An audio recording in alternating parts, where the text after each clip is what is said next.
E eu queria já... É o seguinte, deixa eu explicar. Os outros programas a gente pediu para os outros pré-candidatos mandarem perguntas para o pré-candidato que está aqui hoje. No da Tabata, do Kim, do Ricardo, todos mandaram hoje, né, Fabi? A gente pediu para todos, né? Apenas o Kim mandou. Você pediu para todo mundo? Pedi para todo mundo. Ah, então, Regão. O Vilela... Não, a gente pediu para todo mundo, como a gente... Falta quem vir aqui? Falta só o Datena. Manda que eu vou mandar a pergunta para ele. Exato. E pro Marçal, então, só tem pergunta do Kim, mas por que os outros não mandaram? Perguntem pra eles por que eles não mandaram, que a gente... Precisa perguntar, não é arregão mesmo, porque sabe que se mandar a pergunta pra mim, já sabe o resultado. Então vamos lá, Kim. Kim, vai direto no como, Kim. Boa noite, Vilela, Pablo, todos que nos assistem. Eu quero fazer uma pergunta pro Pablo em relação à segurança pública. 3 das minhas propostas para a segurança do município de São Paulo são, primeiro, a orientação de que qualquer vagabundo que esteja apontando uma arma para a cara de um cidadão de bem, de um trabalhador, ele tem que ser morto, ele tem que ser abatido, e caso o policial municipal ou policial militar seja processado, né, por exercer a sua função matando uma pessoa em legítima defesa de terceiro, que ele tenha a sua defesa feita pela Procuradoria do município, ou seja, que a cidade de São Paulo defenda em juízo e coloque seus advogados à disposição, seus procuradores à disposição para proteger as nossas forças de segurança pública. Segundo, uma política de cercamento eletrônico implementando câmeras com reconhecimento facial e inteligência artificial para a gente reconhecer automaticamente os criminosos que circulam na cidade e então já acionar o efetivo tanto da Polícia Municipal como da Polícia Militar para fazer a abordagem. Terceiro ponto, também fundamental, recriação da ROMU, que foi extinta no governo Marta. Queria saber a opinião do Pablo em relação a essas propostas. Um abraço. Legal, Pablo, que ele já entrou no assunto de segurança, que era um tópico que também que a gente ia abordar aqui nesse papo. Primeiro, a gente sabe que a segurança tem uma parte que é do Estado e tem uma parte que a prefeitura pode ajudar. Falou sobre câmera, sobre tudo, então manda bala aí. Então vamos lá. Kim, primeiro, obrigado por você não ter arregado, né? Você é o cara que teve coragem de mandar a pergunta, mostra que você é um cara de coragem e de respeito.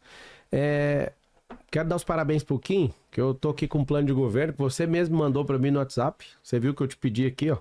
Você mesmo me mandou. Você é um cara que eu respeito por ser um dos melhores parlamentares do Brasil, é o Kim, reconhecido pelos próprios parlamentares. É um cara excepcional.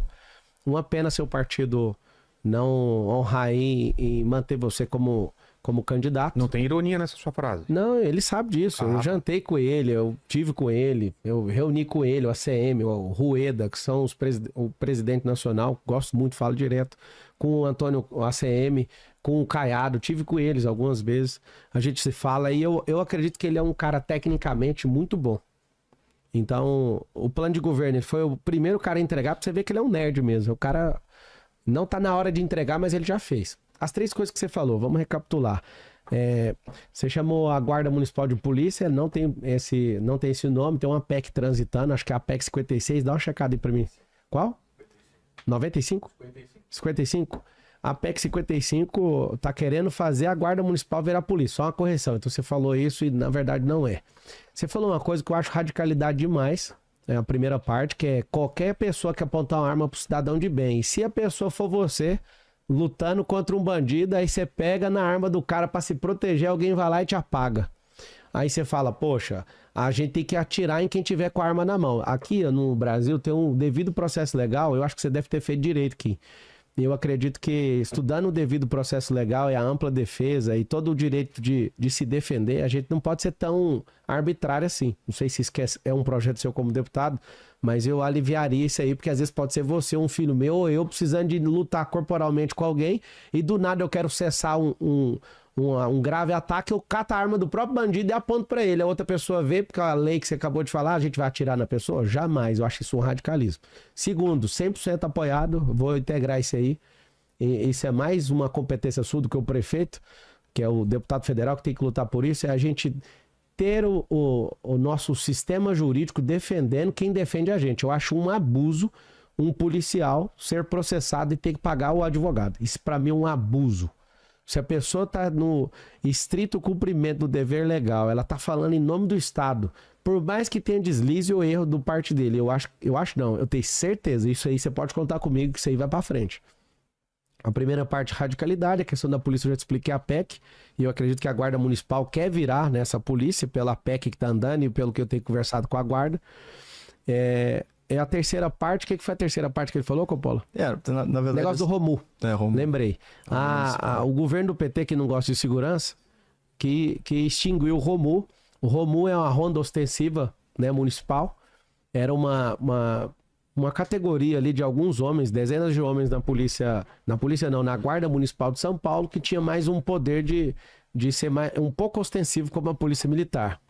Depois foi recriado no governo do Kassab, não com o nome de Romu. Eu não sei se acompanhou também que a recriação é a Inspetoria de Operações Especiais. Essa Inspetoria de Operações Especiais deve ter aí mais ou menos hoje, não sei como é que tá no governo do Nunes, mas deve ter uns 100 policiais nessa categoria que já parece com o Romu.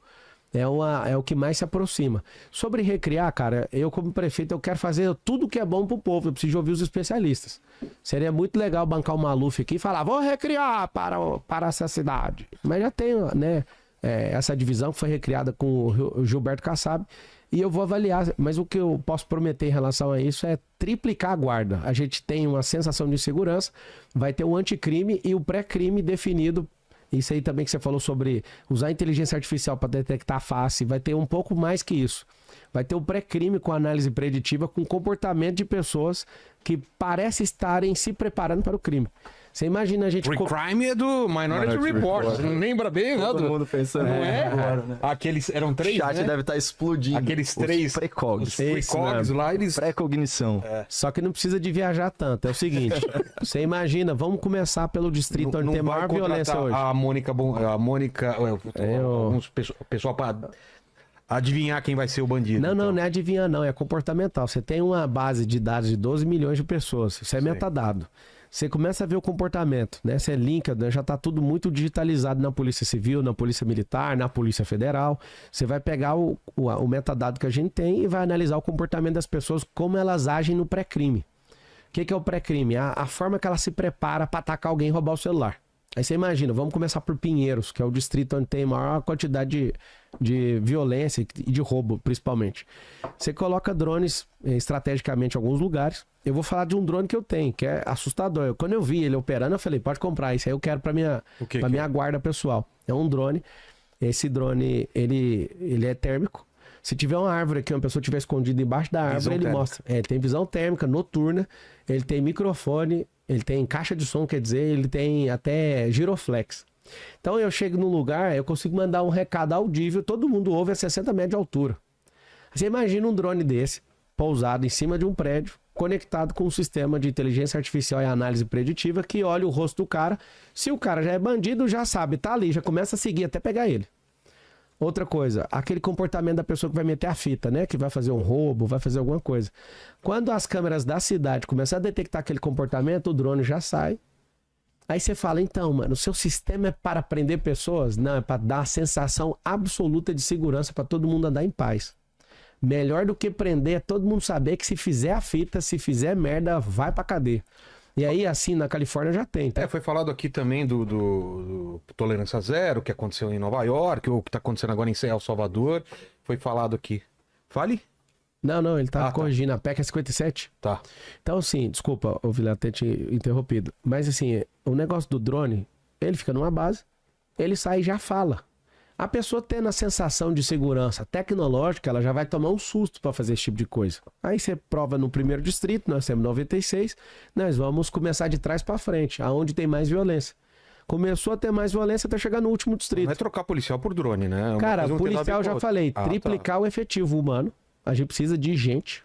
Essa sensação de ver a viatura, de ver gente na porta de escola para não ter esse bando de maluco entrando e matando. Se a gente tivesse o mesmo número de marronzinho multando, se fosse o mesmo número de policial, poxa, já ia dar uma sensação boa. Então, um governo ineficiente, incompetente, que não sabe gerar ativo, pro Estado é um governo que sempre vai onerar e vai sempre arrancar a pele do povo. A gente precisa ter um Tá falando governo... da indústria da multa. Tô falando de tudo. Só de ser ineficiente já roubou o povo. Ineficiente. Só de ser burocrático, roubou de novo. Pablo, mas tem algumas políticas públicas e algumas Só ideias... agradecer então, Quinho. Respondeu tá tudo aí, já? cara. Tá. Ô, da hora. Eu tô terminando de ler seu plano de governo. Ele teve cuidado disso aqui, então, meus parabéns. Infelizmente, ele não tá oficialmente mais na... Vai na chamar ele disputa. pra vice? Cara, não é eu que decido isso, né? É o grupo político. Mas eu acho que pelo grupo político ele é inviável também como É? vice. É. Tá. Mas é um brilhante parlamentar. Eu espero que sua carreira... Eu sei que você parece que já tá cansado aí, mas eu acho que você tinha que ficar mais uns 20 anos aí pelo seu nível de inteligência. Tem espinha ainda, cara. É, vamos Cara, embora. você viu? Tem espinha na cara, tem espinha, relaxa. isso mesmo. Vamos enfiar o Coppola, vamos enfiar... Nossa, que susto, cara! Você começa a frase assim, falando do que? Vamos enviar o copo. Não, enfiar o Coppola, Tá. pô. Vai lá, Coppola, desculpa. Não, imagina. Não, falando de algumas políticas públicas e algumas ideias disruptivas, elas esbarram em legislação, em interpretação de legislação. Então, por exemplo, ele estava falando de drone, eu já estava pensando em privacidade, enfim, sindicato, um monte de coisa assim, sabe? Eu também tô pensando nisso. Exatamente, eu tenho uma cabeça menos empreendedora, né? Talvez mais tradicional, e aí já fica mais nos óbices, né? Do que na ideia em si. Sim. E um desses, que eu acho que é muito complexo, isso é uma chaga da nossa cidade, é uma vergonha, né? Para todo paulistano, para todo mundo que ama a nossa cidade, é ver esse mundo de desassistidos, né? Você falou 50 mil pessoas, eu não conheço os dados, eu achei que é uma população flutuante em situação de rua, mas aí na faixa aí de 20, 30 mil pessoas, pelo menos, né? É mais de 60 mil, na verdade. Eu falo 50 mil para aquele povo que fica certificando nas falas não encher o saco, mas Sim. é mais de 50 mil, mais que um Morumbi lotado. É muita gente. E eu lembro que eu já tive a oportunidade de entrevistar dependentes químicos, né, que estão aí em recuperação, que já estão, enfim, combatendo o vício há mais de década e que passaram aí por essa mazela de viver na Cracolândia, tem experiências. Eu conheci um desses dependentes que teve 9 overdoses e sobreviveu, né? E hoje em dia tá sóbrio aí há muitos anos. E ele falou, olha, o grande empecilho é de natureza legal, é você não poder dar um tratamento compulsório para essas pessoas, embora o direito reconheça que elas não estão na sua plena faculdade de agir. Como conciliar, né, essa legislação, a meu ver, retrógrada, né, que a pretexto de proteger o direito individual, ela impede o tratamento dessa pessoa, inclusive movimentos sociais patrocinados pela esquerda, que veem valor na existência de uma Cracolândia. Não Existe só a um esquerda, movimento mas chamado Cracô Resiste. Que é para... É uma ONG que quer que aquilo funcione e a gente gasta R$1 bilhão dos 111 bilhões para patrocinar a permanência do povo lá na Cracolândia. O atual prefeito teve que devolver também um recurso, né, de hospedagem de quase 5,4 milhões esses dias agora, porque não conseguiu levar as pessoas. Não conseguiu por quê? Porque tentou pouco? Porque conhecendo a Arca, eu fui lá para convencer 2 pessoas para sair, para entender o contexto. E o que você viu? É mais ou menos 7 vezes, segundo a Arca do Sabará, é mais ou menos umas 7 vezes que você precisa ir e repetir para convencer a pessoa. Você chega com um cardápio e fala, você quer ser pintor, você quer ser atender no McDonald's, você quer ser isso, quer ser aquilo, quer ser... Aí a pessoa precisa ser convencida, ela precisa ser tirada daquele ambiente de rua. Aí tá, agora você vai para um abrigo. No abrigo, ela começa a ser transformada, é como reinstalar um software na cabeça da pessoa. Leva de 12 a 24 meses para você recuperar uma pessoa. Tem gente que recupera em 6 meses. Tem gente que leva 2 anos para recuperar. Ela tá no maior processo de miserabilidade mental. Ela chega num estágio que ela se vê como um bicho. Cara, foi muito forte a sensação. Eu orei com um cara na rua e falei assim, ó, eu sou a sociedade, eu te perdoo. E ele, não, eu matei um cara, eu acabei de sair da cadeia, 11 anos de cadeia. Eu falei, cara, eu te perdoo, vamos recomeçar. Eu vi o olhar de esperança do cara, mexeu comigo, mano. Aí ele falou, peraí que eu vou chamar minha mina. Aí vazou. A mina falou, não vai sair não.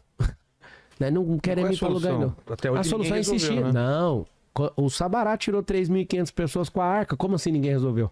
Não, tô falando, nenhum governo resolveu. Não resolve porque não tem disposição, não tem voluntariado, tem a Craco Resiste, tem dinheiro público sendo enviado para esse tipo de gente que quer que esse negócio aconteça. Mas qual é o programa social que a esquerda aplaudiu, inclusive financiado, parece até a teoria da conspiração, mas financiado pela ONG do George Soros, da Open Society, que tem um estudo para variar, né? Sempre tem um estudo validando aquilo. É o movimento lá, na verdade, o programa de braços abertos. É de braços abertos para o crime, só se for. Que dava não era uma mesada, porque era semanal, era um pagamento semanal para o pessoal da Cracolândia, que era inscrito, que supostamente deveria trabalhar, né, fazendo aí alguns trabalhos de zeladoria, varrendo rua e tal. Obviamente, todo esse dinheiro era revertido no consumo de drogas.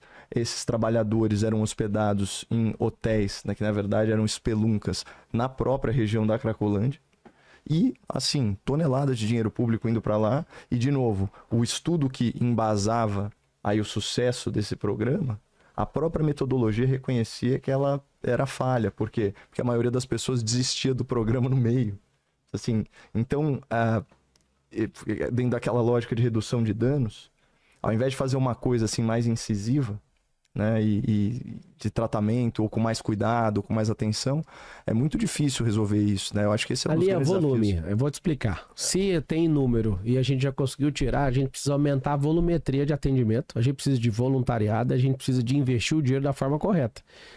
Mas não tem crime organizado também no meio? É claro que tem, cara. O crime organizado é a resposta pro Estado. Um Estado que não cuida dos outros ou que é opressor faz esse povo virar a facção. A gente tem mais de 50 no Brasil. Esses caras se levantaram contra o sistema, porque eles falam, mano, esse cara é tudo bandido. Qual que é o problema desse ser bandido também? Essa é a lógica do crime organizado. E o Estado, se fosse organizado igual o crime, ia ser outra coisa. É desorganizado. Então o Estado ainda tá perdendo pro crime organizado. Vamos lá. As soluções básicas pra gente resolver o problema da Cracolândia. Responsabilizar quem fica colocando gente de outras cidades aí do interior de São Paulo, colocando mendigo dentro de van e soltando aqui, que é isso que acontece toda semana. Toda semana. Você vai no interior de São Paulo, não tem mendigo em lugar nenhum. Eles transportam pra cá. Isso não é lenda? Isso é real? Lenda que dia. Você vai ver eu acionando o Ministério Público toda semana e responsabilizando isso todo Sabe tempo. disso também? Isso é muito comum. É mesmo? Vai transporte de pessoas em situação de rua. Que isso, é só tirar. Mandam pra cá? Que é a Central Mundial de Mendigo. Lá ninguém tá falando nada, ninguém nem tá controlando, não vê ninguém tira uma foto, é só encostar e jogar lá. É responsabilização através do E a Ministério Público. mendicância em Paris agora, nas Olimpíadas? Você viu algum mendigo nas ruas? E não Sumiu. tem? Desapareceu. Levaram para outro lugar.